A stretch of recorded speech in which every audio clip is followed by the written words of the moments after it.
आज की क्लास में हम लोग एक बहुत ही प्यारा सा टॉपिक पढ़ने जा रहे हैं, that is addition and substitution reactions in class 10th organic chemistry of carbon compounds. Last class में देखो हम लोगों ने कार्बन कंपाउंड्स कौन कौन सी केमिकल प्रॉपर्टीज शो करते हैं ये वाले टॉपिक पे बातचीत शुरू कर ली थी। सबसे पहले तो ये याद रखना कि तुम लोग अभी 10th क्लास में हो और 10th क्लास में आपको कोई भी प्रॉपर्टी बहुत ज़्यादा डिटेल में नहीं है, सिर्फ एक ऊपर से आपको एक ओवरव्यू है और उसके अलावा कुछ भी नहीं। ठीक है, तो 10th क्लास में अगर हम लोग ये कार्बन वाला चैप्टर पढ़ रहे हैं तो कार्बन वाले चैप्टर में आपको कौन कौन सी केमिकल प्रॉपर्टीज दी हुई है आपके सिलेबस में। तो कार्बन वाले चैप्टर में 10th क्लास में हम लोगों को टोटल 4 केमिकल प्रॉपर्टीज दी हैं। ठीक है, टोटल हम लोग 4 केमिकल प्रॉपर्टीज के बारे में पढ़ते हैं। लास्ट क्लास में ऑलरेडी हम 2 केमिकल प्रॉपर्टीज पढ़ चुके हैं। पहली केमिकल प्रॉपर्टी थी जो हमने पिछली क्लास में पढ़ी, दैट इज कंबशन। दूसरी केमिकल प्रॉपर्टी जो हम लोगों ने पढ़ी दैट वाज आपका ऑक्सीडेशन, है ना। आज हम लोग नेक्स्ट 2 केमिकल प्रॉपर्टीज पढ़ने जा रहे हैं, जिनमें से एक को कहते हैं हम लोग एडिशन और दूसरे को हम लोग कहते हैं सब्स्टिट्यूशन। ठीक है, ये 2 केमिकल प्रॉपर्टीज आज के हमारे मैटर ऑफ इंटरेस्ट का टॉपिक है। मैं तुम्हें बता दूं, एडिशन एंड सब्स्टिट्यूशन जितना आप अभी पढ़ने वाले हो ये एक्चुअल में इतना नहीं है। जब आप क्लास 11th में ऑर्गेनिक केमिस्ट्री के बेसिक्स पढ़ेंगे तब एक्चुअल में सब्स्टिट्यूशन पूरा का पूरा कम से कम 100 से 150 पन्ने का एक छोटा सा सब टॉपिक है। एडिशन खुद अपने आप में एक छोटा सा सब टॉपिक है, अगेन वही 100 पन्नों के आसपास का, जिनके अंदर और छोटे छोटे सब टॉपिक्स हैं। तो यानी कि अभी आपने जो क्लास 10th में एडिशन पढ़ना है, आपको जो अभी क्लास 10th में सब्स्टिट्यूशन पढ़ना है, ये सिर्फ और सिर्फ एक ऊपर से ऊपरी तौर पर नाम बताने वाला काम किया गया है। ज़्यादा डिटेलिंग इस पर्टिकुलर चैप्टर में आपको नहीं ली गई है। ठीक है, अच्छा चलो फिर कंटिन्यू करते हैं। शुरुआत हम लोग करेंगे एडिशन रिएक्शंस के साथ and then followed by substitution reactions. Addition and substitution reaction में मूव करने से पहले एक बहुत ही इंपॉर्टेंट सा पॉइंट जो तुम्हें सबसे पहले अपने छोटे से दिमाग में क्लियर रखना है वो ये कि मैम एडिशन रिएक्शन वो कंपाउंड्स देते हैं जो कंपाउंड्स अनसैचुरेटेड होते हैं। ये एक छोटा सा पॉइंट आपको अपने दिमाग में रखना है। ठीक है, कि अनसैचुरेटेड हाइड्रोकार्बन्स जो होते हैं वो अनसैचुरेटेड हाइड्रोकार्बन्स एडिशन रिएक्शन देते हैं। यानी कि ये कि अगर आपके पास कोई एक अल्कीन है तो वो एडिशन रिएक्शन शो करेगा, अगर आपके पास कोई अल्काइन है तो वो एडिशन रिएक्शन शो करेगा।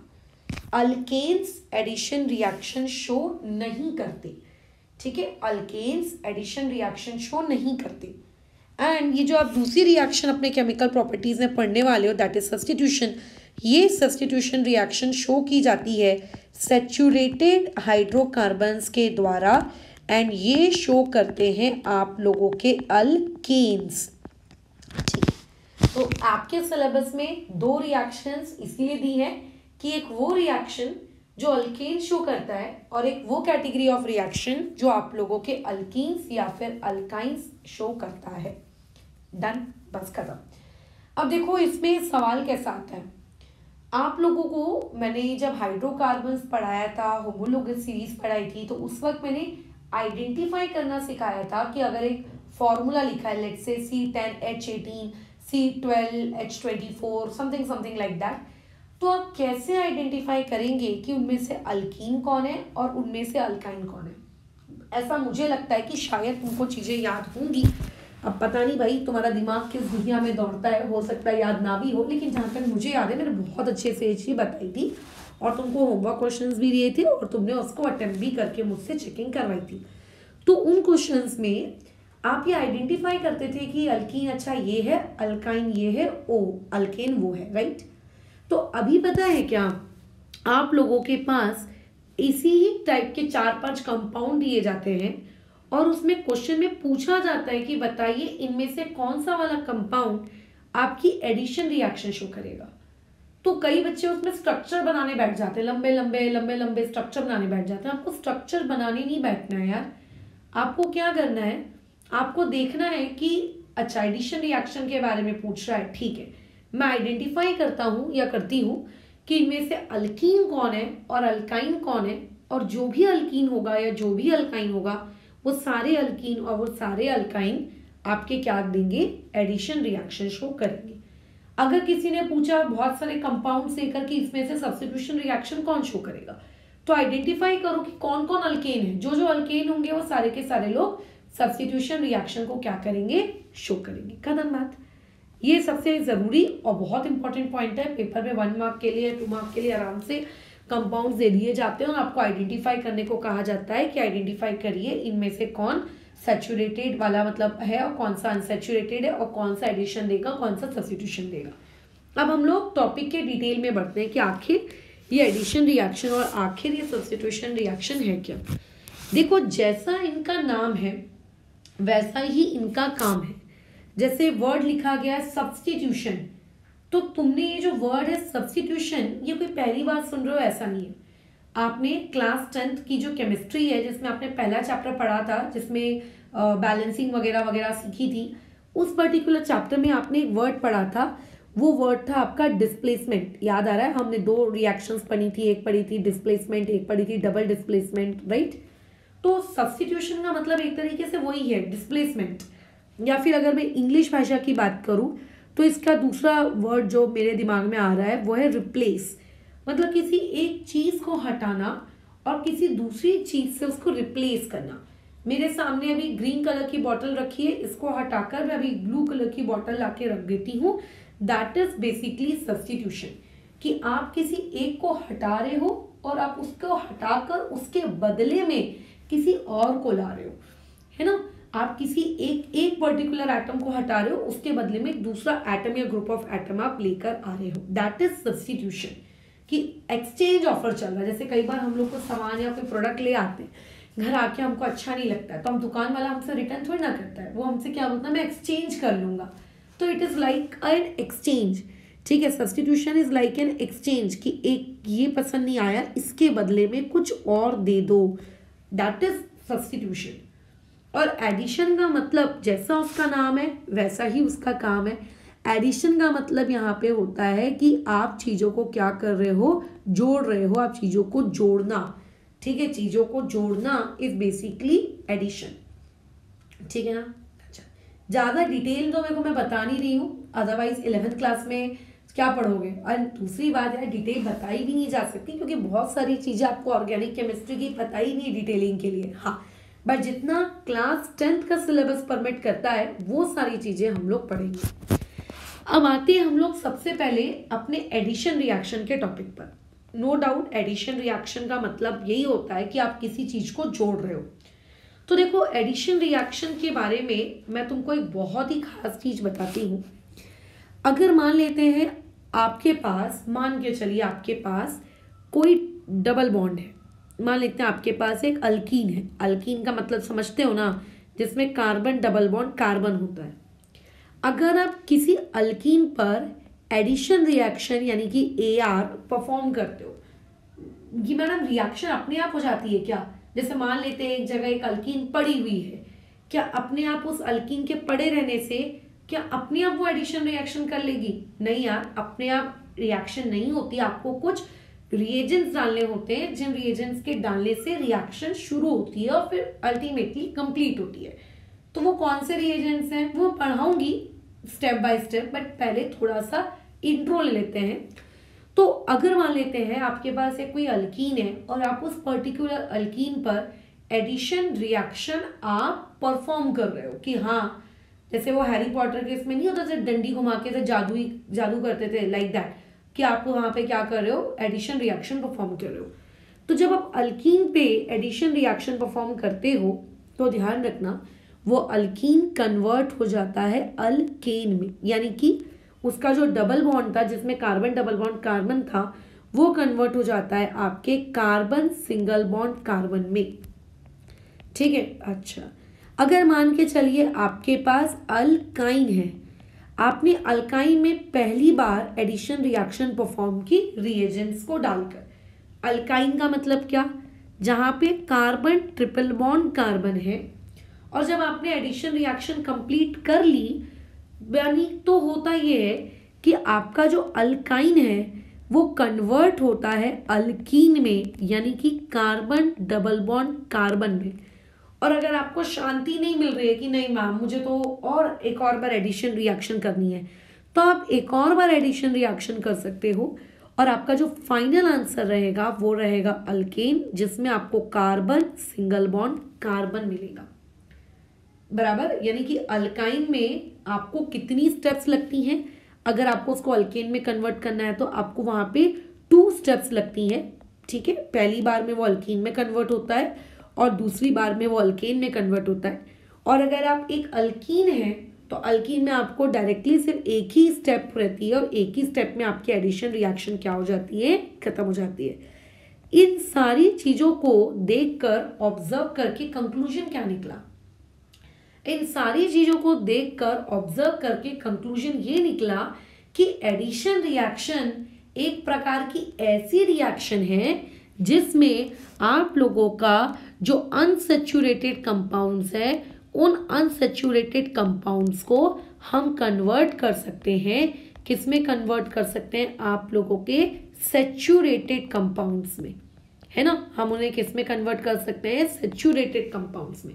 अगर आपके पास कोई अनसैचुरेटेड कंपाउंड है तो आपका अनसैचुरेटेड कंपाउंड किसमें कन्वर्ट हो जाएगा, सैचुरेटेड कंपाउंड में। हाँ, अपने आप तो नहीं होगा कन्वर्ट, रखे रखे जादुई तरीके से आपको उसमें कोई चीजें, कुछ रिएजेंट्स आपको वहां पे ऐड करने होंगे, आपको कुछ तो वहां पे ऐड करना होगा जिसकी ऐड करने की वजह से आपके अनसैचुरेटेड कंपाउंड्स कन्वर्ट हो जाते हैं किसमें, सैचुरेटेड कंपाउंड्स में। बट ओवरऑल हमें एडिशन रिएक्शन का मतलब तो खैर समझ में आया ना कि आखिर एडिशन रिएक्शन का एम क्या है, व्हाट इज इज एम। उसका एम ये है कि अनसैचुरेटेड कंपाउंड्स को कन्वर्ट करना किस चीज में, आपके सैचुरेटेड कंपाउंड्स में, दैट इज एडिशन रिएक्शन। लेकिन मैडम ऐड क्या करते हैं हम लोग, क्या क्या चीजें ऐड की जा सकती हैं। तो देखिए, अगर मैं, क्योंकि मैं 11th-12th को केमिस्ट्री पढ़ाती हूँ, मुझे पता है आप क्या क्या चीजें ऐड कर सकते हो के नाम पर आपके पास बहुत वेराइटीज है। आप H2 ऐड कर सकते हो, H2 मतलब हाइड्रोजन गैस, है ना। अच्छा, आपकी मर्जी, आप Br2 ऐड कर सकते हो, मतलब Br2, Cl2, I2, मतलब किसी भी प्रकार का हेलोजन। आपकी मर्जी, आप HCl, HBr, HI ये सब भी ऐड कर सकते हो। बट हमारा जो 10वीं कक्षा का सिलेबस है, हमारी 10वीं कक्षा का सिलेबस सिर्फ और सिर्फ H2 का एडिशन है, खत्म। ठीक है, ये हम लोगों का सिलेबस है। और जिस बंदे को या जिस बंदी को H2 ऐड करना आता है उसके लिए Br2, Cl2, I2 ये भी मान के चलिए ये सिलेबस का ही पार्ट है। ठीक है, ये भी मान के चलिए उसके सिलेबस का ही पार्ट है। बट अगर आप अपनी किताबों को देखेंगे तो आपको अपनी किताब में सिर्फ और सिर्फ H2 का एडिशन ही दिखेगा। ठीक है, आपको अपनी किताब में सिर्फ और सिर्फ किसका दिखेगा, H2 का एडिशन दिखेगा। मतलब हम अनसैचुरेटेड कंपाउंड में H2 ऐड कर रहे हैं तो जाके हमको एक सैचुरेटेड कंपाउंड मिल रहा है। लेकिन जब आप H2 को ऐड करते हैं ना अनसैचुरेटेड कंपाउंड में, जब आप H2 को ऐड करते हैं अनसैचुरेटेड कंपाउंड में, तो उस प्रोसेस को, उस एडिशन रिएक्शन वाली प्रोसेस को एक स्पेशल नेम दिया जाता है और उसको नाम दिया गया है हाइड्रोजिनेशन।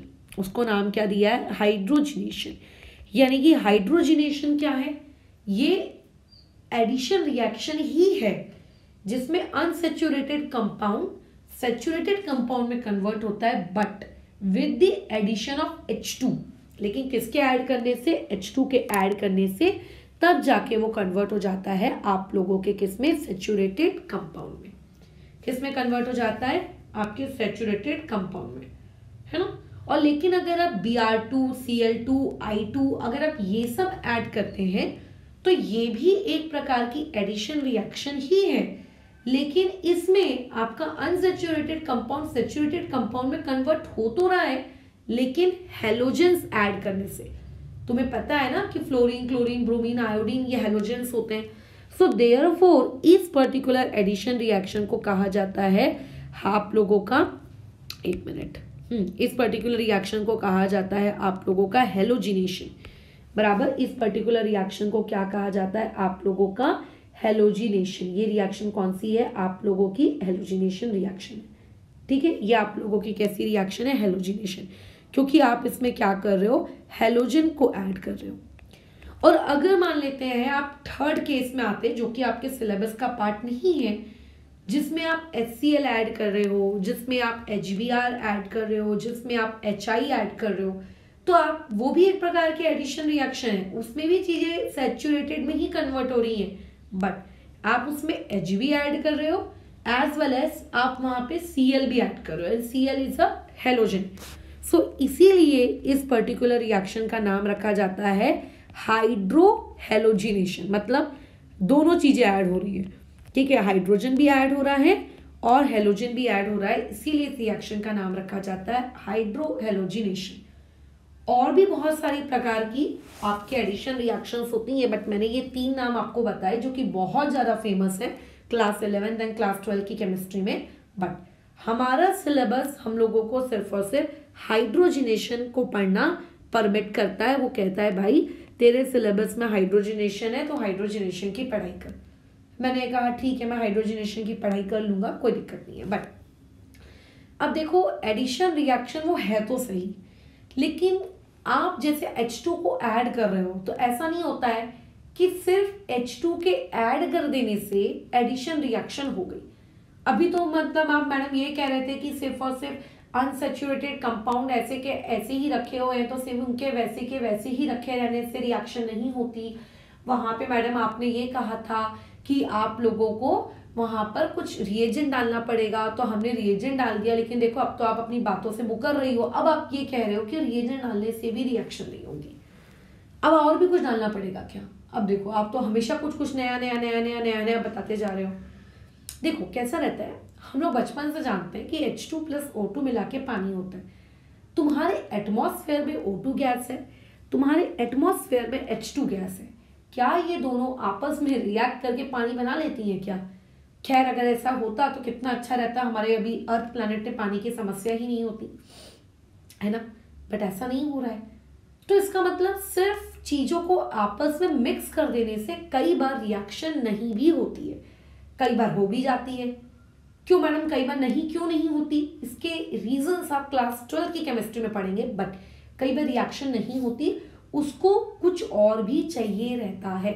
जैसे कई बच्चे होते हैं ना, टीचर ने पढ़ा दिया, घर जाके खुद पढ़ लेते हैं, रिवीजन कर लेते हैं और क्लास में टॉप भी कर लेते हैं। कई ऐसे होते हैं जिनको टीचर भी पढ़ा लेती है, ट्यूशन टीचर भी पढ़ा लेती है, मम्मी पापा भी पढ़ा लेते हैं, बट फिर भी क्लास में पीछे से टॉप करते हैं, या फिर करते हैं पढ़ाई लेकिन किसी और के डांटने कूटने पीटने के बाद। तो ये वैसा ही है, आपके साथ हमेशा ऐसा नहीं होता है कि आपने चीजों को मिक्स किया और चीजें मिक्स करके तुरंत इमीडिएटली रिएक्शन करके आपको दे दी, ऐसा नहीं होता है, राइट। तो वैसे ही अभी हमारा जो सिलेबस है हाइड्रोजिनेशन, इस हाइड्रोजिनेशन वाले सिलेबस में हम लोगों ने क्या किया है, एक अनसैचुरेटेड हाइड्रोकार्बन लिया है। इस अनसैचुरेटेड हाइड्रोकार्बन को हम चाहते हैं सैचुरेटेड हाइड्रोकार्बन में कन्वर्ट करना। इसके लिए मैंने इसमें हाइड्रोजन गैस यानी कि H2 को ऐड किया, लेकिन सिर्फ H2 ऐड कर देने से ये रिएक्शन अनसैचुरेटेड से सैचुरेटेड में नहीं हुई। इस रिएक्शन ने मुझको कहा कि मुझको कुछ और भी चाहिए, मुझे रिश्वत चाहिए, रिश्वत लालच दो। जैसे कई बार लालच देना पड़ता है ना कई बच्चों को पढ़ाने के लिए, तू ये कर ले फिर मैं तेरे को चॉकलेट दूंगी, तू वो कर ले, तू ये कर ले, तू फलाना कर ले, तू ढिमकाना कर ले, रही। तो वैसे ही यहाँ पे आप H2 के साथ आप इसको रिश्वत दे रहे हो, आप इसको लालच दे रहे हो, एंड दैट लालच इज, आप ये आपसे कहता है कि भाई मुझे इस रिएक्शन को करवाने के लिए क्या चाहिए, प्लेटिनम मेटल डाल दो मेरे अंदर, या फिर मेरे अंदर निकल मेटल डाल दो, निकल प्लेटिनम है ना, या फिर मेरे अंदर पैलेडियम पीडी, ये सारे मेटल्स डाल दो। जब आप मेरे अंदर ये इनमें से कोई एक, तीनों नहीं, आप इनमें से कोई एक मेटल मेरे साथ मिक्स करो, तब देखो फटाक से देखो मैं रिएक्शन कंप्लीट करके आपको दे दूंगा। तो बेसिकली जब तक आपने प्लैटिनम पैलेडियम निकल नहीं डाला था, रिएक्शन एक्सट्रीमली स्लो स्टेप में हो रही थी, या फिर मैं ये कहूँ हो ही नहीं रही थी। तो पैलेडियम निकल अब प्लैटिनम, इन्होंने क्या किया, इन्होंने इस रिएक्शन की स्पीड को इंक्रीज किया, मतलब रिएक्शन की जो एक्सट्रीमली धीरे कछुए वाली गति थी उसको उन्होंने इंक्रीज कर दिया। So therefore these three are considered as the catalyst of this reaction. अब मैं उम्मीद करती हूँ तुम्हें कैटलिस्ट वर्ड का मुझे मतलब अभी समझाने की नीड नहीं होनी चाहिए, क्योंकि ऑलरेडी हम लोअर क्लासेस में सीखे हैं या प्रीवियस चैप्टर्स में हमने सीखा है।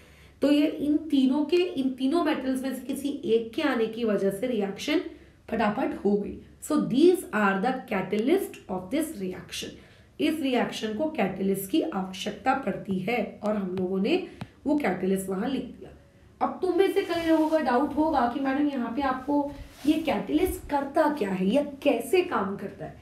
तो जब हम क्लास 11th में आएंगे ना, यही हाइड्रोजनेशन रिएक्शन आप वापस से पढ़ेंगे, बट विथ मैकेनिज्म, कि आखिर वहां पे प्लैटिनम का क्या रोल है, या फिर वहां पे हाइड्रोजन किस तरीके से जाता है, हाइड्रोजन क्या करता है, अनसेचुरेटेड वाला सेचुरेटेड में कैसे कन्वर्ट होता है, ये पूरा डिटेल में पढ़ेंगे। बट क्लास 10 के सिलेबस में आपको ये डिटेल नहीं है, ठीक है।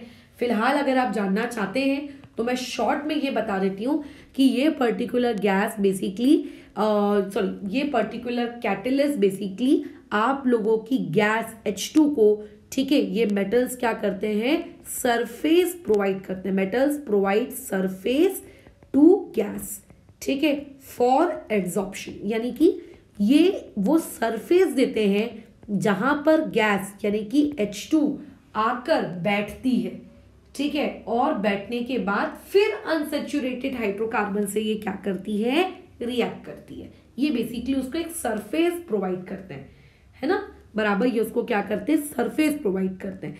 अगर ये सरफेस नहीं होगी, ठीक है, अगर ये सरफेस नहीं होगी तो गैस प्रॉपर तरीके से एब्जॉर्ब नहीं हो पाएगी, और अगर गैस प्रॉपर तरीके से एब्जॉर्ब नहीं हो पाएगी तो ये जो रिएक्शन है, ये रिएक्शन आप लोगों की क्या नहीं होगी, अच्छे से कंप्लीट नहीं होगी, या फिर आप ये भी कह सकते हो होगी ही नहीं। So therefore catalyst are very important for this hydrogenation. क्या मैडम इस हेलोजिनेशन के लिए भी कैटलिस्ट लगता है क्या हाइड्रो हेलोजिनेशन के लिए भी कैटलिस्ट लगता है? हाँ, कुछ रिएक्शंस ऐसी होती हैं जिन्हें कैटलिस्ट की जरूरत होती है, बट इसका ये मतलब नहीं है कि दुनिया की हर रिएक्शन को कैटलिस्ट की जरूरत है, ठीक है। इसका ये मतलब बिल्कुल नहीं है कि दुनिया की हर रिएक्शन को कैटलिस्ट की जरूरत है। कुछ रिएक्शंस विदाउट कैटलिस्ट भी हो जाती है ना, बट क्योंकि हमारा सिलेबस सिर्फ हाइड्रोजनेशन को परमिट करता है तो इसीलिए मैंने हाइड्रोजनेशन के कैटलिस्ट के बारे में आपको बताया है। अब तुम्हें पता है ये जो हाइड्रोजनेशन रिएक्शन है ये हम लोगों के डे टू डे लाइफ में होती है। डे टू डे लाइफ में कैसे होती है? तुमने बल्कि हाइड्रोजनेशन रिएक्शन का एक बहुत ही इंपॉर्टेंट प्रोडक्ट भी अपनी लाइफ में देखा है। कैसे? देखो, हम लोग किचन में अगर जाएं तो किचन में हमारे पास 3 चीजें होती हैं। एक होता है हमारे पास तेल, एक होता है घी, और एक होता है डालडा। उम्मीद करती हूँ तुमने डालडा चीज देखी होगी। खैर डालडा खाना नहीं चाहिए, अच्छा नहीं होता है, बट स्टिल लोग खाते हैं। तो वो जो डालडा होता है ना, उस पर्टिकुलर डालडा को हम हमारी डे टू डे लाइफ में, अपने प्रैक्टिकल लाइफ में एक बहुत ही बेटर एग्जाम्पल मान सकते हैं। किस चीज का? आप लोगों के हाइड्रोजनेशन रिएक्शन का। कैसे मैडम? क्यों आप डालडा को क्यों कह रहे हो एक एग्जाम्पल? देखो डालडा बनता कैसे है। क्यों मैं कह रही हूँ कि डालडा नहीं खाना चाहिए? घी बहुत अच्छा रहता है हमारी हेल्थ के लिए, but Dalda is not good, बिल्कुल अच्छा नहीं है वो। इसीलिए देखो, क्योंकि आपके डालडा बनाने वाली प्रोसेस में जो कंपनीज होती हैं, ये कंपनीज क्या करती हैं, आपके जो वेजिटेबल ऑयल होते हैं, खाना बनाने वाले ऑयल, कौन से ऑयल? अब देखो मार्केट में ना बहुत सारे ऑयल्स होते हैं, सरसों का तेल, मूंगफली का तेल, और कौन सा, सोयाबीन का तेल, एंड और भी आता होगा, है ना, जैसे क्या रहता है वो इटालियन लोग, या फिर कहते हैं कौन सा तो तेल कहते हैं उसको, खैर मुझे याद नहीं आ रहा है कौन सा तो तेल कहते हैं ना, बहुत ही फेमस नाम है यार उसका।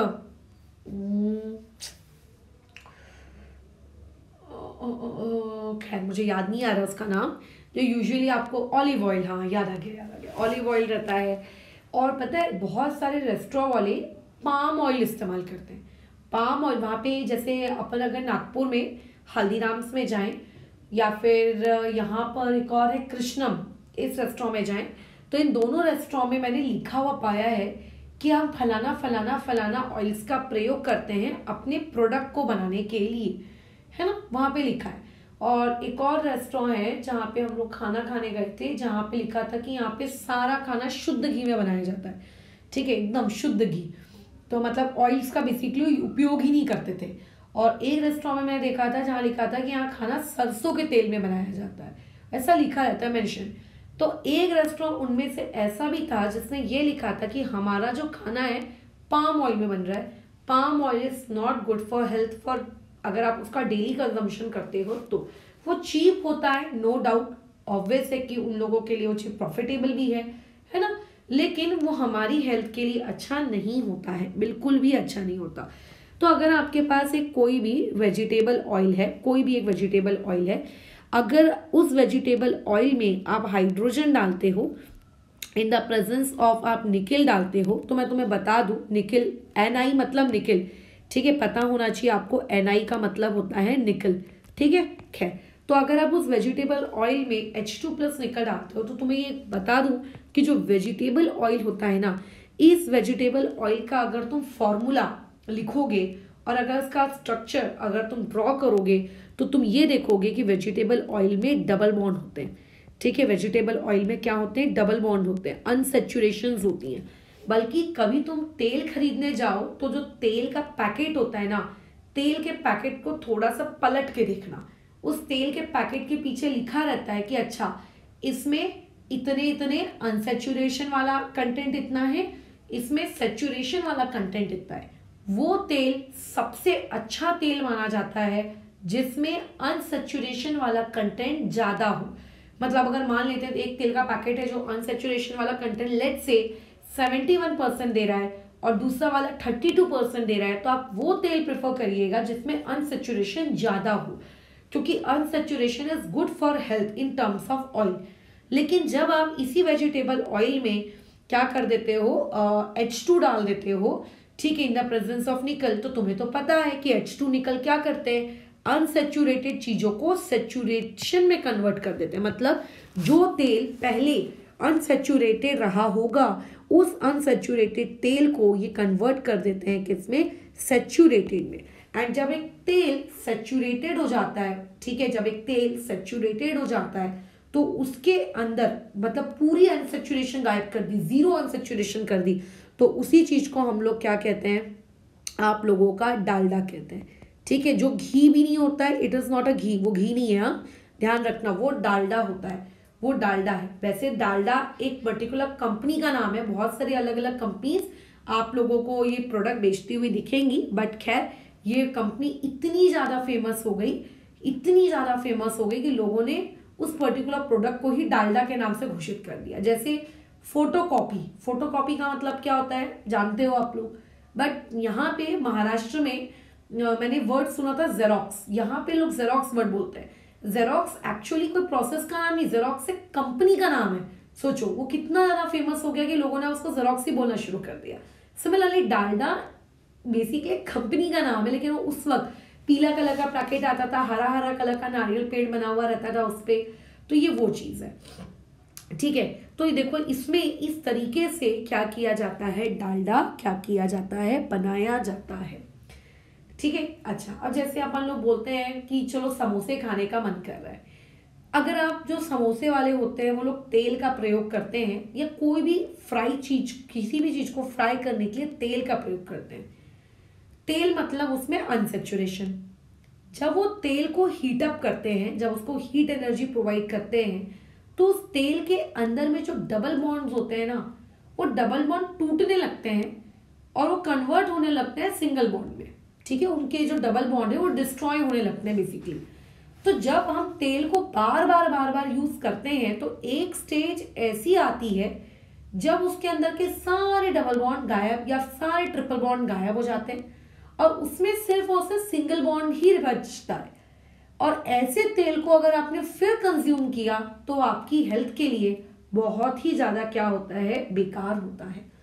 तो यूजुअली जैसे घरों में पकौड़े तले गए, मछली तली गई, है ना, या फिर क्या कहते हैं उसको, कोई भी चीज़ को फ्राई किया गया, तो यूजुअली लोग उस तेल को वापस प्रयोग में नहीं लाते। अगर बहुत ज़्यादा उसमें डीप फ्राई किया, मतलब 100 आपने 50-60 समोसे तल लिए और बोल रहे हो कि अच्छा अब ये जो तेल बच गया चलो इससे मैं खाना बना लेती हूँ या बना लेता हूँ, ठीक है, तो that is not at all good for your health. आपको वो तेल, यूज्ड तेल, फ्राई वाला यूज्ड तेल फेंक देना चाहिए, ठीक है। अब जैसे पापड़ तल लिया तो खैर वो उतना ज्यादा दिक्कत का नहीं है, मिर्चियां तल ली, खैर वो उतना ज्यादा दिक्कत की बात नहीं है। लेकिन अगर आपने किसी जैसे बिरयानी बनाते वक्त क्या तो कहते हैं, खैर मुझे उतना किचन से रिलेटेड चीज़ों का आइडिया नहीं है, प्याज तले जाते हैं, है ना, एक तले हुए प्याज रहते हैं, बिरयानी बनाते हैं उसके ऊपर ऐसे ऐसे डालते हैं, राइट। तो जब उस प्याज को आप तलते हो ना, या मंचूरियन बॉल्स को जब आप तलते हो, या फिश को जब आप तलते हो, तो आप बहुत ज़्यादा आप तेल को हाई टाइम तक यूज़ करते हो। पापड़ तलने में आपको उतना नहीं लगता है, तेल को हाई टेम्परेचर देने की नीड नहीं होती है, तो पापड़ ही जल जाएगा। लेकिन अदर चीज़ों को जब आप तलते हो तो आपका एम होता है कि वो चीज़ पकाओ उसको। तो पकाने के लिए आप उसको तेल को बहुत ज़्यादा देर तक हाई टेम्परेचर पर रखते हो, तो धीरे धीरे जो उसके बॉन्ड्स होते हैं ना, वो बॉन्ड्स क्या होने लगते हैं, वो टूटने लगते हैं, ठीक है, वो क्या होने लगते हैं, टूटने लगते हैं। एंड फिर अगर आप उस तेल को कंज्यूम करते हो, that is not at all good, बिल्कुल भी अच्छा नहीं है। तो ऐसे तेल को हमें यूज नहीं करने देना चाहिए, उसको थ्रो अवे कर देना चाहिए। बट मार्केट में जो लोग खाना बनाते हैं, जो उनका पर्पस बिजनेस है, वो अगर इस तरीके से रोज तेल फेंकने लगे तो उनका तो प्रॉफिट नहीं होगा, है ना। तो वो लोग तेल को तब तक यूज करते रहते हैं जब तक वो क्वांटिटी में बहुत कम ना हो जाए या काला काला ना दिखने लगे, फिर उसको जाके वो क्या कहते हैं, फेंक देते हैं, राइट। अच्छा, तो इसीलिए इससे पहले तो एक चीज पता चलती है जी के फैक्ट्स के नाम पर कि हम जो तेल खाते हैं उसमें अनसैचुरेशन होती है। दूसरी चीज हमें ये पता चलती है कि अगर अनसैचुरेशन नहीं है, उसमें चीजों में डबल बॉन्ड या ट्रिपल बॉन्ड कम है या फिर है ही नहीं, तो वो हमारे लिए हेल्दी नहीं है, ठीक है। मैं तुम्हें एक बात बताती हूँ, नारियल का तेल होता है, देखना हमारे घर में किचन में जो खाना बनाने वाला तेल है, सरसों का तेल, मूंगफली का तेल, सोयाबीन का तेल, चाहे सर्दी हो, गर्मी हो, बारिश हो, हमेशा मस्त एकदम अपना लिक्विड फॉर्म में एग्जिस्ट करता है। बट जैसे ही ठंडी आती है, तुम देखना नारियल का तेल जम जाता है। फिर हमको जब बालों में तेल लगाना रहता है तो धूप में रखते हैं या थोड़ा उसको हीट अप कर लेते हैं, है ना, तो जिसकी वजह से आप लोगों का नारियल का तेल पिघल जाता है। कभी लेकिन सोचे हो बाकी वेजिटेबल ऑयल क्यों नहीं सॉलिड होते, सिर्फ नारियल का ही तेल से आपका मतलब क्यों जम जाता है ठंडी के सीजन में, बताओ। तो ऐसा इसीलिए है क्योंकि मैं जिस सैचुरेशन की बात कर रही हूँ, मैं जिस सिंगल बॉन्ड की बात कर रही हूँ, आपके पास जो कोकोनट ऑयल होता है, इस कोकोनट ऑयल में हाई सैचुरेशन पाई जाती है, बहुत ज़्यादा हाई सैचुरेटेड होते हैं, बहुत ही ज़्यादा, है ना, बराबर हाई सैचुरेटेड। तो इस हाई सैचुरेशन की वजह से वो लोग क्या होते हैं, जब थोड़ी सी ठंडी आती है, राइट, जब थोड़ी सी ठंडी आती है, थोड़ा भी माहौल आप लोगों का ठंडे वाला होता है, तो हाई सैचुरेशन की वजह से वो किस में कन्वर्ट हो जाते हैं, सॉलिड में कन्वर्ट हो जाते हैं। लेकिन जो दूसरे तेल हैं, सरसों का, सोयाबीन का, है ना, या फिर क्या कहते हैं उसको, मूंगफली का, इनमें क्योंकि सैचुरेटेड कम होता है, यानी कि हाई सैचुरेशन की वजह से ये लोग थिक हो जाते हैं। इसीलिए नारियल के तेल में खाना बनाना इज नॉट गुड, अच्छा नहीं है, क्योंकि उसमें सैचुरेशन बहुत ज़्यादा होती है। हाँ, कोई स्पेसिफिक डिश अगर नारियल के तेल में बनती है, साउथ इंडिया में ऐसा होता है, वो लोग नारियल के तेल का इस्तेमाल करते हैं, है ना, बट अगर वो नारियल के तेल में सैचुरेशन बहुत ज़्यादा है तो नहीं करना चाहिए उसे कायदे से, ठीक है। खैर, तो ये मैंने कुछ जी के फैक्ट्स दिए जो आपकी किताब में नहीं है, बट खैर हमने जानकारी के नाम पे पढ़ लिया। तो ये थी पूरी कहानी एडिशन रिएक्शन की। अब मैडम पेपर में हमको सवाल एडिशन रिएक्शन के किस तरीके से पूछे जाएंगे, तो देखो सबसे पहला क्वेश्चन यहाँ से आपको पूछा जा सकता है, डिफाइन एडिशन रिएक्शन को डिफाइन करो। दूसरा क्वेश्चन आपको ये पूछा जा सकता है कि आप एडिशन रिएक्शन का क्या करिए, एग्जाम्पल दीजिए। तो एक ही एग्जाम्पल आप लोगों के सिलेबस में है और वो मैं आपको ऑलरेडी ऊपर बता चुकी हूँ, ठीक है, डालडा। अब किताबों में कैसा है, ये जो वर्ड है डालडा, ये वर्ड आप लोगों को थोड़ा देखने को नहीं मिलेगा। डालडा शब्द के जगह हो सकता है आपको वहाँ पे क्या देखने को मिल जाए, वेजिटेबल घी, इस तरीके से वर्ड देखने को मिल जाए। कौन सा वर्ड देखने को मिल जाएगा यहाँ पे, डालडा वर्ड शायद ना लिखा हुआ मिले आपको अपनी किताबों में यहाँ पे, लेकिन दूसरा वर्ड आपको देखने को मिल जाएगा वेजिटेबल घी। लेकिन इसका ये मतलब नहीं है कि ये एक्चुअल वाला घी है जो हम लोग खाते हैं, इसके नाम के आगे रखा गया है वेजिटेबल घी। ओके, तो ध्यान रखना मार्केट में अगली बार जब तेल खरीदने जाओ तो पैकेट को टर्न करके देख लेना कि किसमें अनसेचुरेशन ज़्यादा है। जो अनसेचुरेशन ज़्यादा होगा वो तेल आपके लिए बेस्ट है। और उसके अलावा क्वेश्चन नंबर 3 हमसे ये पूछा जा सकता है कि इस पर्टिकुलर एडिशन रिएक्शन से रिलेटेड कुछ क्वेश्चंस, तो वो मैं तुम्हें करना सिखा देती हूँ जितना हमारा 10th क्लास का सिलेबस परमिट करता है। लेकिन उसके अलावा थोड़ा सा मैं और एक्स्ट्रा की जानकारी दे देती हूँ। देखो, एक्स्ट्रा की जानकारी कुछ इस प्रकार से है, जब हम लैब में काम करते हैं, ठीक है, जब हम लैब में काम करते हैं तो लैब में काम करने के दौरान हम लोगों को कंपाउंड्स ये होते हैं, छोटे छोटे 5 मार्क के प्रैक्टिकल्स होते हैं। आपको प्रैक्टिकल में ये आइडेंटिफाई करना रहता है कि आपके पास जो कंपाउंड है, आपको जो कंपाउंड आपके मैडम ने, आपके सर ने आपको दिया है, आपको उसमें आइडेंटिफाई करना रहता है कि भाई ये एक अनसेचुरेटेड कंपाउंड है कि या फिर ये एक सेचुरेटेड कंपाउंड है ना, ये आपको आइडेंटिफाई करना रहता है। अब कोई भी कंपाउंड खुद चीख चीख के स्वयं ये तो नहीं बोलेगा, अरे हेलो अभय देखो मैं एक सेचुरेटेड कंपाउंड हूँ, हेलो गीतिका देखो मैं एक अनसेचुरेटेड कंपाउंड हूँ, ऐसा तो डेफिनेटली वो बोलने वाला नहीं है ना। तो आपको ये आइडेंटिफाई करना रहता है कि यार एक कंपाउंड को सेचुरेटेड कहें कि एक कंपाउंड को हम एक अनसेचुरेटेड कहें। तो लैब्स में कुछ टेस्ट होते हैं जिन टेस्ट के वाया आप ये पता लगा सकते हो कि वो पर्टिकुलर कंपाउंड आप लोगों का सेचुरेटेड है कि अनसेचुरेटेड है। तो वो टेस्ट क्या होता है, ठीक है, वो टेस्ट क्या है, जैसे एक इंसान को डायबिटीज़ है कि नहीं, थायराइड है कि नहीं, है ना, कोई भी बीमारी है कि नहीं, इसको परफॉर्म करने के लिए लैब में हम जाते हैं, टेस्ट परफॉर्म करते हैं तो हमें पता चल जाता है। तो वैसे ही हम लोगों के पास एक बहुत ही प्यारा सा टेस्ट होता है। इसमें इस टेस्ट में हम लोग जो भी कंपाउंड हमको दिया जाता है उस पर्टिकुलर कंपाउंड में हम वो रिएजेंट डाल देते हैं। जो भी आपको कंपाउंड है उस पर्टिकुलर कंपाउंड में आप रिएजेंट डालते हो। कौन सा रिएजेंट डालते हैं, उस पर्टिकुलर कंपाउंड में हम लोग डालते हैं बेयर्स रिएजेंट, ठीक है, उस पर्टिकुलर कंपाउंड में हम लोग क्या डालते हैं, बेयर्स रिएजेंट। मैडम ये बेयर्स रिएजेंट क्या होता है, केमिस्ट्री की लैंग्वेज में बेयर्स रिएजेंट का मतलब होता है एक मिनट, अल्कलीन KMnO4, ठीक है, बेयर्स रिएजेंट का मतलब केमिस्ट्री की दुनिया में होता है अल्कलीन KMnO4, ठीक है। आप लोग जब स्कूल में ये प्रैक्टिकल करोगे तब आपको पता चलेगा, मस्त सा है ना, अल्कलीन KMnO4 का 1% सोल्यूशन ये होता है बेयर्स रिएजेंट। तो जब आप उस कंपाउंड में बेयर्स रिएजेंट डालते हो तो बेयर्स रिएजेंट डालने के बाद अगर आप क्या करो, कलर ऑब्जर्व करो, आप क्या करो, कलर को ऑब्जर्व करो। क्यों मैडम, कलर क्यों ऑब्जर्व करें, कुछ कलर बनने वाला है क्या, नहीं। जो KMnO4 होता है ना, KMnO4 खुद स्वयं पर्पल कलर का होता है, KMnO4 स्वयं खुद पर्पल कलर का होता है, पर्पल या फिर पिंक, कई बुकों में पिंक भी लिखा रहता है, डार्क पिंक, हल्का पिंक, एकदम डार्क पर्पल कलर के जैसा होता है।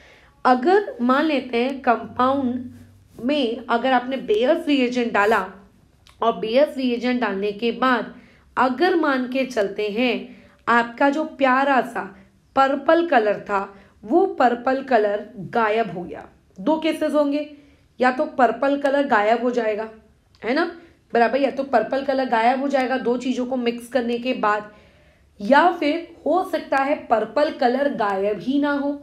तो अगर मान लेते हैं आपने कलर ऑब्जर्व किया और कलर ऑब्जर्व करने के बाद आपको ये पता चला कि कलर जो था वो पर्पल का पर्पल ही रह गया एज इट इज़, मतलब आपने अगर कुछ मिक्स किया और मिक्स करने के बाद कुछ हुआ ही नहीं, है ना, पर्पल की चीज़ पर्पल ही रह गई, इसका मतलब आपका कंपाउंड सैचुरेटेड है। लेकिन अगर आपने कलर ऑब्जर्व किया और आपने ये देखा कि यार मेरा तो पहले कलर पर्पल था, लेकिन कंपाउंड मिक्स करने के बाद मेरा तो पर्पल कलर गायब हो गया, और अब मेरा पर्पल कलर गायब हो गया, यानी कि मेरी चीज़ कलरलेस हो गई, या पर्पल कलर डिसअपियर हो गया, है ना, जो भी आप बोलो। तो ऐसे केस में अगर आपका पर्पल कलर गायब हो जाता है, कलरलेस हो जाता है या फिर फेड हो जाता है, तो ऐसे केस में उस पर्टिकुलर कंपाउंड को हम डिक्लेयर कर देते हैं कि भाई तू एक अनसैचुरेटेड कंपाउंड है। अनसैचुरेटेड का मतलब ज़रूर तेरे अंदर डबल बॉन्ड या ज़रूर तेरे अंदर क्या रहा होगा, ट्रिपल बॉन्ड रहा होगा, जिसकी वजह से मेरा जो पर्पल कलर है वो मेरा पर्पल कलर क्या हो चुका है, डिसअपियर हो चुका है। ये एक बहुत ही फेमस टेस्ट है लैब्स में, बेयर्स रिएजेंट, ताकि जिससे आप क्या कर सको, आइडेंटिफाई कर सको कि हाँ ये फलाना कंपाउंड सैचुरेटेड है कि नहीं है। अब कई लोगों को डाउट आएगा कि मैम अगर हमको ये आइडेंटिफाई करना हो कि अल्कीन है कि अल्काइन है, तो हाँ यार उसके थोड़े अलग टेस्ट हैं, थोड़े अलग नियम हैं, वो आप क्लास 11 की एंड क्लास 12 की ऑर्गेनिक केमिस्ट्री में पढ़ेंगे। बट अगर आपको सिर्फ इतना आइडेंटिफाई करना है कि भाई वहाँ पर सैचुरेशन है कि अनसैचुरेशन, तो Baeyer's test one of the most famous test है। क्या ये इकलौता टेस्ट है जिसकी मदद से हम चीज़ों में सैचुरेशन या अनसैचुरेशन आइडेंटिफाई कर सकते हैं? नहीं, ये आपका पहला टेस्ट नहीं है। मान के चलिए आपके पास एक कंपाउंड है और उस कंपाउंड में आपको बेयर्स रिएजेंट डालने का, यानी कि अल्कलीन KMnO4 डालने का आपको कोई मूड नहीं है आपके पास, या फिर मैं कहूँ अल्कलीन KMnO4 खत्म हो गया है, तो आप क्या डालते हो, आप डालते हो Br2 प्लस आप यहाँ पे डालते हो CCl4। तो ये जो Br2 होता है ना, इस Br2 का स्वयं खुद में कलर इसका होता है रेड।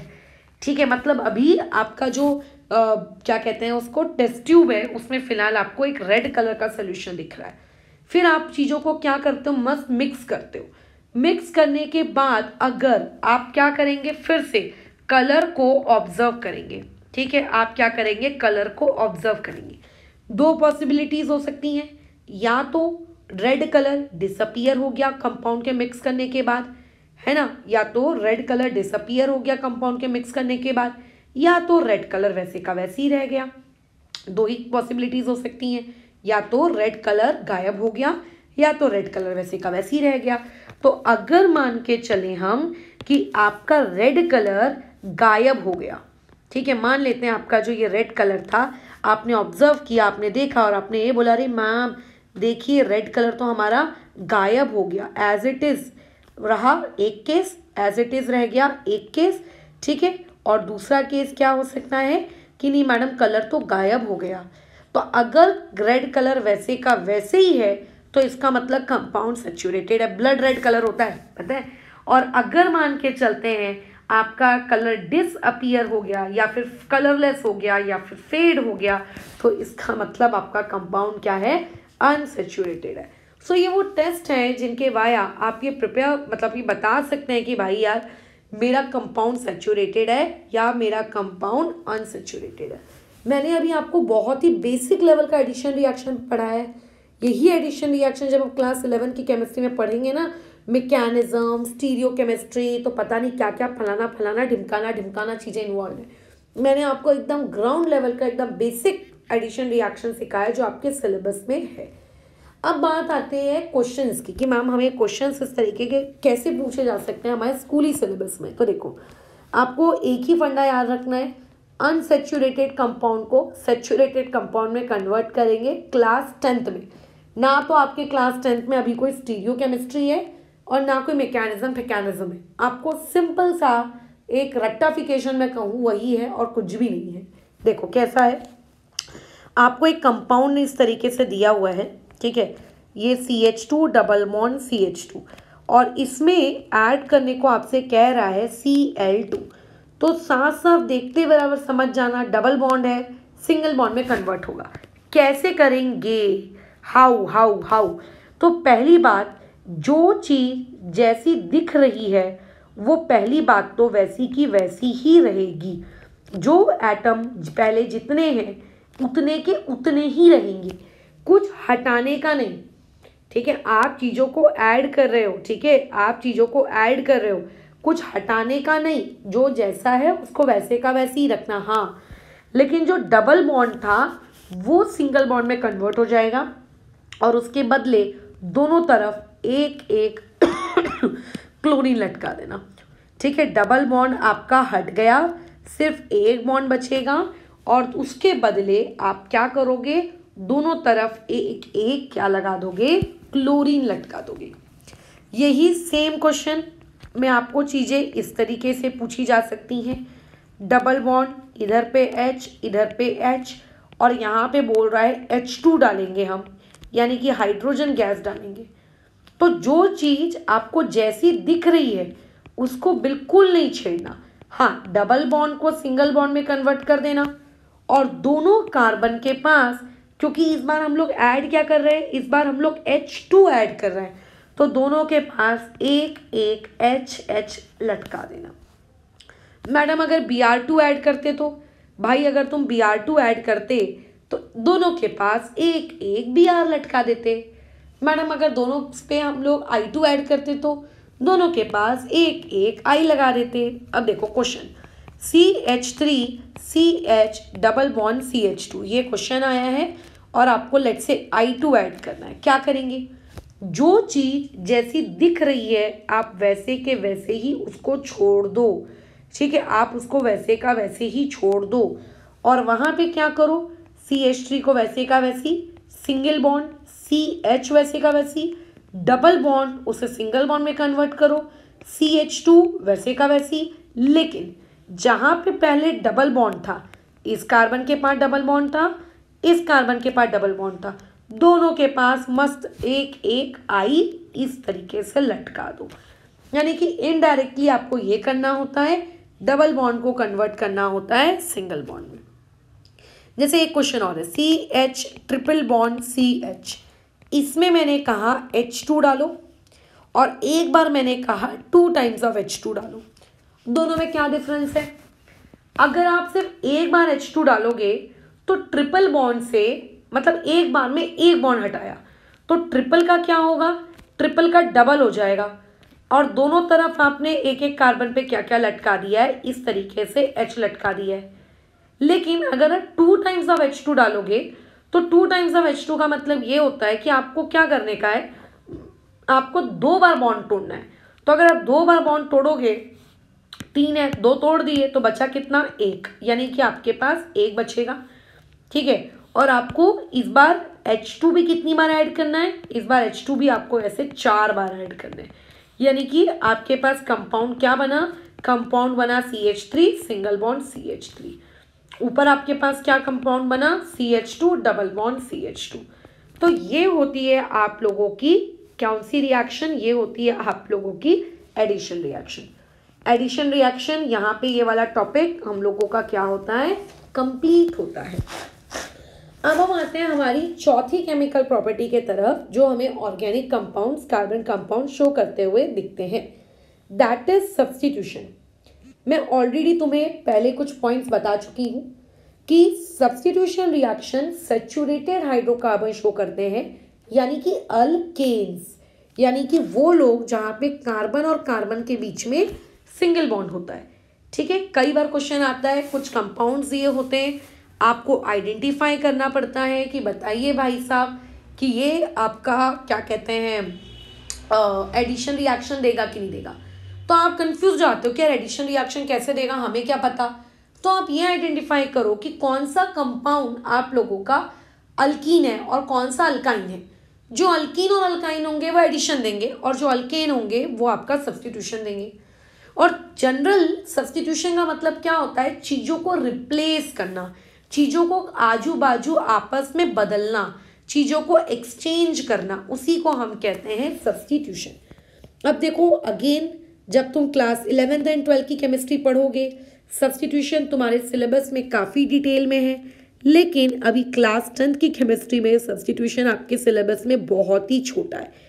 आपके बुक में मात्र एक एग्जाम्पल दिया है और उसी पर्टिकुलर एक एग्जाम्पल से आपको सब्स्टिट्यूशन को समझना है। अदरवाइज जब आप 11th वगैरह में जाएंगे तो सब्स्टिट्यूशन के भी प्रकार हैं, SN1, SN2, है ना, SNI। इवन एडिशन के भी प्रकार होते हैं, मतलब सिन एडिशन और ट्रांस एडिशन वगैरह वगैरह, बट आपको अभी इतना सब कुछ नहीं पढ़ना है। तो आपके सब्स्टिट्यूशन में मात्र एक एग्जाम्पल दिया है, वो एग्जाम्पल हम लोग अभी पढ़ेंगे, और पेपर में भी आप यही एक मात्र एग्जाम्पल एक्सपेक्ट करिए, ठीक है। अच्छा ठीक है मैडम, वो ये है, देखो मान के चलो आपके पास मीथेन है। Everybody knows the formula of methane. Methane का मतलब होता है CH4। सो मैं क्या कर रही हूँ, CH4 को मैंने प्रॉपरली एकदम एक्सपैंड करके मैंने ड्रॉ किया। इसमें मैं Cl2 डाल रही हूँ। मैडम Cl2 क्यों? भाई तुम्हारी मर्जी, तुम वहां पे Br2 भी डाल सकते थे, बट मैंने वहां पे Cl2 डाला। इस सब्स्टिट्यूशन रिएक्शन को अगर आपको करवाना है, जैसा कि मैं पहले भी बताई हूं, कई बार रिएक्शन आपस में मिक्स हो जाती हैं, ठीक है, और मिक्स हो जाने के बाद फटाफट रिएक्शन कर देती हैं, ठीक है। लेकिन कई बार चीजें आपस में रिएक्ट नहीं हो पाती, है ना। अच्छा, हम लोगों को वहां पर कुछ कैटलिस्ट या कुछ कंडीशंस ऐसी देनी होती हैं जिनकी वजह से वो रिएक्ट कर जाएं। तो इस पर्टिकुलर जगह पे आपको एक कंडीशन प्रोवाइड करनी रहती है, दैट इज सनलाइट। इस रिएक्शन को किसकी रिक्वायरमेंट होती है? आप लोगों की सनलाइट की रिक्वायरमेंट होती है। इसमें जब आपने Cl2 डाला, ठीक है, ये Cl2, तो होना कुछ नहीं है, ये वाला H बाहर आ जाना है, ये वाला Cl आपका अंदर चला जाना है, यानी कि जो CH4 था वहां पे आपको CH3 मिलेगा, और जो एक H था उस एक H के बदले Cl आ जाएगा। मैडम वो जो H बाहर गया उसका क्या? ये जो Cl आपका बच गया वो H उस Cl के साथ कंबाइन होकर बना लेगा HCl, खत्म। So this was your substitution reaction. ये होती है आपकी सब्स्टिट्यूशन रिएक्शन, ये हो गया। लेकिन अभी ये जो कंपाउंड बना, ठीक है, ये जो कंपाउंड बना, ये रिएक्शन यहाँ पर इतने ही स्टेप पे नहीं रुकती, यानी कि C के पास अभी देखो कितने हाइड्रोजन है, 3 हाइड्रोजन है और एक Cl है, एंड Cl2 अभी भी आपके बीकर में मौजूद है। तो अभी भी क्या होगा, ये फर्दर और रिएक्ट करेगा, ये वाले H को बाहर और उसके बदले खुद अंदर आ जाएगा, यानी कि प्रोडक्ट में अब आपके पास सिर्फ और सिर्फ 2 हाइड्रोजन बचेंगे। एक Cl तो पहले से ही था और एक और हाइड्रोजन के बदले एक और Cl आ गया और बाहर आ गया HCl। ये रिएक्शन अगेन यहाँ पे नहीं रुकेगी। ये जो आप लोगों का प्रोडक्ट बना, C यहाँ पे Cl, यहाँ पे Cl, 2 हाइड्रोजन उसके पास है, अगेन आपके कंटेनर में Cl2 है, तो ये वाला Cl अंदर आ जाता है, इस वाले H को बाहर कर देता है। तो पहले आपके कार्बन के पास 2 Cl थे, अब उसके पास कितने Cl हो जाते हैं? अब उसके पास टोटल कितने Cl हो जाते हैं? 3, और वहां पे एक हाइड्रोजन बचता है, ठीक है। अब तुम देखो ये कौन है, ये इसका फॉर्मूला है CHCl3। और एक छोटा सा जीके फैक्ट मैं तुम्हें बता दूं, ये CHCl3 this is your chloroform. Chloroform के बारे में सुना है ना? चलो सुना नहीं है तो देखा तो है ना, मूवीज वगैरह में कई बार रुमाल में डाल देते हैं, एक इंसान को बेहोश कर देते हैं, ये वही क्लोरोफॉर्म है, ठीक है। अब यहाँ पे जो ये क्लोरोफॉर्म बना, ये अभी भी नहीं रुकेगी रिएक्शन, क्योंकि स्टिल उसके पास अभी भी एक हाइड्रोजन है, उसके पास अभी भी एक हाइड्रोजन है। ये वाले H को वो बाहर करेगा और खुद को अंदर कर लेगा, यानी क्या हो जाएगा आप लोगों का, ये देखो Cl इस तरीके से, ये चारों Cl यहाँ पे लग गए और HCl। So this is the only example that is in your book of substitution reaction shown by carbon compounds, ठीक है। ऐसा नहीं है कि सिर्फ सब्स्टिट्यूशन का ये इकलौता एग्जाम्पल होता है, ऐसे और भी बहुत सारे एग्जाम्पल होते हैं सब्स्टिट्यूशन रिएक्शन के, बट हमारे सिलेबस में नहीं है क्लास 10 के। जब आप 11th-12th में जाएंगे, है ना, तब आप 11th-12th में जाने के बाद आपको ये पता चलेगा कि ये पर्टिकुलर सब्स्टिट्यूशन रिएक्शन आप लोगों के और भी ज़्यादा क्या है, डिटेल में है, बहुत ज़्यादा डिटेल में। तो खैर फिलहाल यहाँ पे हम लोगों ने हमारे कार्बन कंपाउंड्स वाले चैप्टर में जो हमारी 2 बची हुई केमिकल प्रॉपर्टीज थी, that is addition and substitution, यहाँ पे हम लोगों ने क्या कर ली है, इसको ओवर कर लिया है। बराबर यहाँ पे हम लोगों को ये चीज़ क्या हो गई है, हमारी समाप्त हो गई है। प्यारा सा छोटा सा टॉपिक था हम लोगों का जो कि यहाँ पे ख़त्म होता है। और इसके अलावा अभी कल की क्लास में हम लोग नए टॉपिक को स्टार्ट करेंगे। फ़िलहाल इस चीज़ को अभी यहाँ पे रोकते हैं।